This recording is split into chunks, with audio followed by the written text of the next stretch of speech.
Good morning બધાને ભાવથી જય સ્વામિનારાયણ, જય શ્રી કૃષ્ણ, રામ રામ. કેમ છો બધા? તો આજે તો હું બહુ ખુશ છું. તમે ખુશ હો કે ના હો? કારણ કે આજે મારો બર્થડે છે. એટલે બર્થડે હોય એટલે સ્વાભાવિક છે કે વ્યક્તિ ખુશ હોય જ. તો જો મસ્ત મસ્ત વાતાવરણ છે અને વરસાદ પણ એવું લાગે છે કે અંધારી ગયો છે પાછો. અને મારે જો બહુ ઝાઝા બધા કપડાં ધોવાઈ ગયા છે. એટલે કે આજે વરસાદ સવારમાં નહોતો એટલે મને એમ થયું કે ચાલો હું કપડાં ધોઈ નાખું. તો આજે તો મારો બર્થડે છે પણ અમે ક્યાંય જવાના નથી, કારણ કે હમણાં સતત વરસાદને કારણે મેં એવું વિચાર્યું છે કે બહારનું નથી જમવું. એટલે આજે મારી ઘરે બનાવવાનું છે. હવે શું બનાવીએ, કારણ કે બર્થડે છે એટલે કંઈક જમવાનું તો બનાવીશ જ. તો આજ તો હું બહુ ખુશ છું, કારણ કે સવારમાં જ્યારે મેં ફેસબુક ખોલીને તો કેટલા લોકોની વિશ આવી ગઈ, વોટ્સઅપ ખોલ્યું તો કેટલા લોકોની વિશ આવી ગઈ. તો મને બહુ ખુશી થઈ. હું તો ફટાફટથી કામકાજ કરી અને ફ્રી થઈ ગઈ. ને આજે આમ થાય તે મેં 4.5 મહિનાનું એકટાણાનું નિયમ લીધું છે, બરોબર છે. તો મારે કાંઈ 2 ટાઈમ તો સરસનું જમવાનું બનાવાશે નહીં. એટલે મેં છે ને અત્યારે બનાવી છે સાંબાની ખીર બનાવી છે, તમે જોવો. અને મારે એક ટાણું કરવાનું છે એટલે હું સાંજે કંઈક અમે બનાવશું એટલે એ હું જમીશ. અત્યારે તો ખીર ખાવી જ પડશે, કારણ કે એક ટાઈમ તો ફરાળ કરવું જ પડે. તો હજી તો પહેલી વખત હું આ 4.5 મહિનાનું નિયમ લીધું છે એકટાણાનું. હવે આ પાર પડી જાય તો સારું, કારણ કે આપણે હાલતા ચાલતા નાસ્તો કરવાની આદત હોય એટલે એમ થાય કે હવે આમ લેતા લેવાઈ ગયું છે, પણ ભગવાન આ પૂરું કરે ને તો સારું પણ થઈ જાય. વિશ્વાસ હોય, શ્રદ્ધા હોય એટલે બધું જ થઈ જાય, કાંઈ જ અશક્ય નથી. તો સારું, ચાલો આજે હું શું કરીશ. આજે મારો બર્થડે છે તો શું જમવાનું બનાવીશ, તો તમારે આખો વ્લોગ જોવાનો છે. અને જો તમે પહેલી જ વખત મારો વિડીયો જોતા હો ને તો પહેલાં તો લાઈક કરી દેજો, પછી સબસ્ક્રાઈબ ન કર્યું હોય તો સબસ્ક્રાઈબ કરી દેજો. સબસ્ક્રાઈબ કરીને નોટિફિકેશન પર ક્લિક કરી દેજો, જેથી પહેલો જ વિડીયો તમને જોવા મળે. ને જે 9 વાગ્યાનો વિડીયો હોય ને તો બહુ ખાસ હોય, કારણ કે એ શોર્ટ હોય એટલે તમારો ટાઈમ પણ જાજો ના બગડે. અને સાથે સાથે એ હસાવાનો વધારે પડતો કોમેડી વિડીયો હોય. આજે તો મારો બર્થડે છે એટલે બર્થડે વિશે મૂક્યો તો, પણ વધારે પડતું હું 9 વાગે 9 થી 9:30 ની અંદર કોમેડી વિડીયો મૂકું છું, તો એ પણ જોવાનું ભૂલશો નહીં. હેલો ફ્રેન્ડ્સ, તો બપોર પછીના 4 વાગી ગયા છે અને મારે હવે બહુ ઝાઝા બધા કપડામાં ઇસ્ત્રી કરવાની છે. અને તમને કહું ને તો બપોર સુધી શું કર્યું, તો બપોર સુધી કાંઈ જ ન કર્યું, રસોઈ કરી. અને આજે મારો બર્થડે છે ને તો મેં ઘણી જ બધાને વિશેષ જોઈને એવું બધું ફોનમાં કર્યું, બધાને થેન્ક યુ આભાર એ બધું કર્યું. અને આજે મારે સાંજે મારો બર્થડે છે ને તો મારે એક મસ્ત વસ્તુ બનાવવાની છે. એના માટે મેં આ લસણ ખોલ્યું છે. તમને એમ થતું હશે કે આ લસણ કેમ, તો આ લસણ મારા માટે નથી. હું તો લસણ ડુંગળી ખાતી નથી, પણ આ લસણ છે ને બીજા ન ખાતા હોય ને એના માટે છે. પણ શું બનાવવું છે એ હું તમને પછી કહીશ. અત્યારે હું ફટાફટથી કપડામાં ઇસ્ત્રી કરી દઉં, બરોબર છે.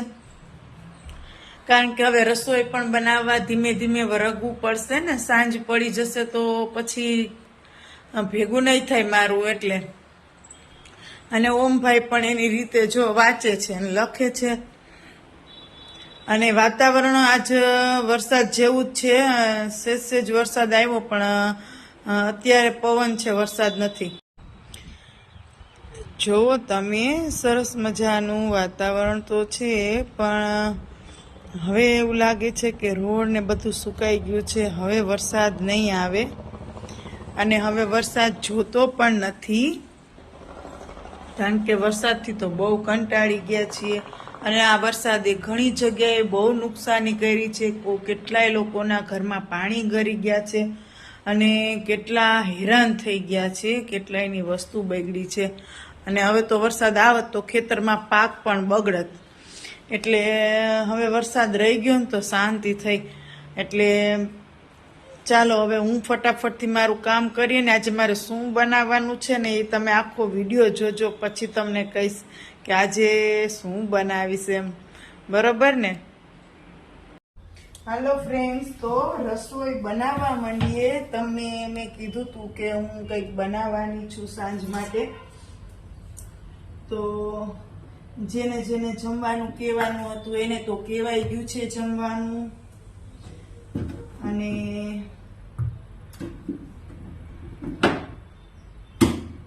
બાકી હવે ફટાફટથી રસોઈનું કામ ચાલુ કરી દે એટલે શાંત થાય ને ત્યાં ફ્રી થઈ જાય. બરોબર છે?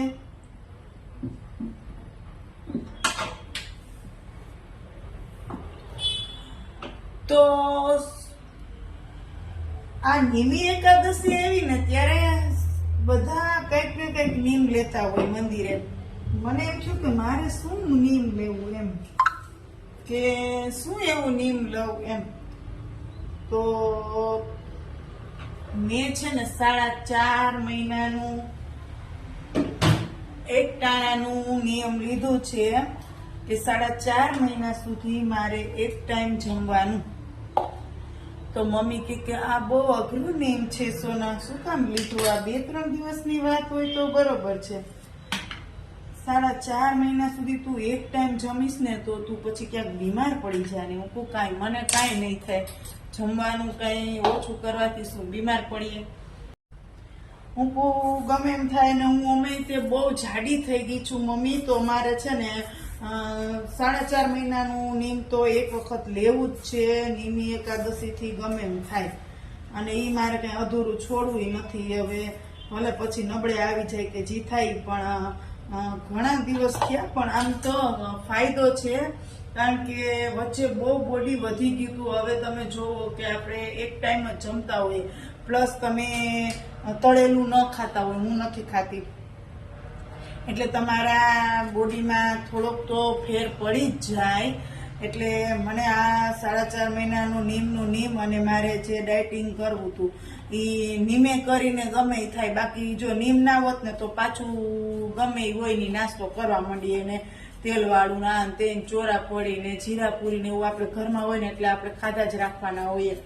પણ જો આ નીમ લીધું ને એટલે મારે કાંઈ જ નથી ખાવાનું. એ તો મને ખબર છે કે આપણે આ બધું ખાવા નથી ને. પ્લસ મેં છે ને કંઈ તળીને વેફર કે એવું રાખ્યું નથી. જો રાખવું તો એ ખાવાનું મન થઈ જાય. એટલે મેં મન મક્કમ કરીને કે જે કંઈ ફ્રૂટ હોય ને એ ખાઈ લેવાનું, અને બાકી એક ટાઈમ સાંજે જમી લેવાનું.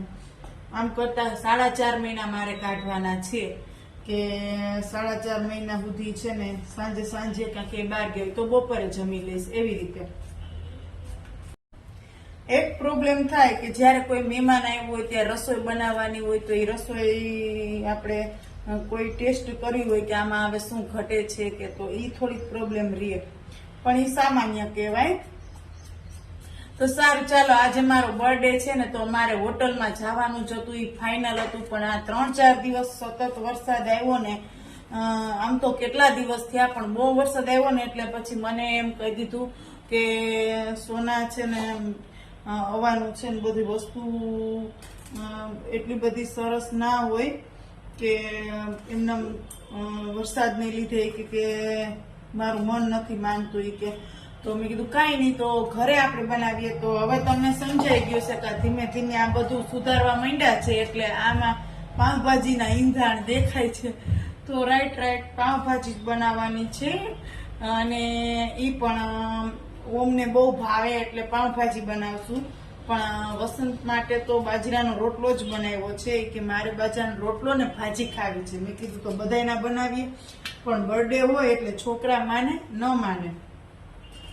એ કે રોટલો તો આપણે જમતા જ હોય, આજ તારો બર્થડે છે તો હોટલમાં તો જવું નથી, તો તારે કાંઈ બનાવવું નથી ને એવું ના કરવાનું હોય મમ્માને. મેં કીધું કાંઈ વાંધો નહીં, ચાલો આપણે ઘરે પાવભાજી બનાવી નાખીએ. તો સાંજે પાવભાજીનો પ્રોગ્રામ છે. બહુ બધાને ઇન્વિટેશન નથી આપ્યું, પણ એક જો મારા દેરને તો આ પાવ ને ઈ ખાતા નથી અને ફાવતું નથી, એટલે મારા દેરનો છોકરો છે ને પ્લસ એક અમારા પાડોશી ભાઈનો છોકરો છે. બીજા કોઈને ઇન્વિટેશન આપ્યું નથી ને અમે 3 છીએ બસ, બીજું કોઈ નહીં.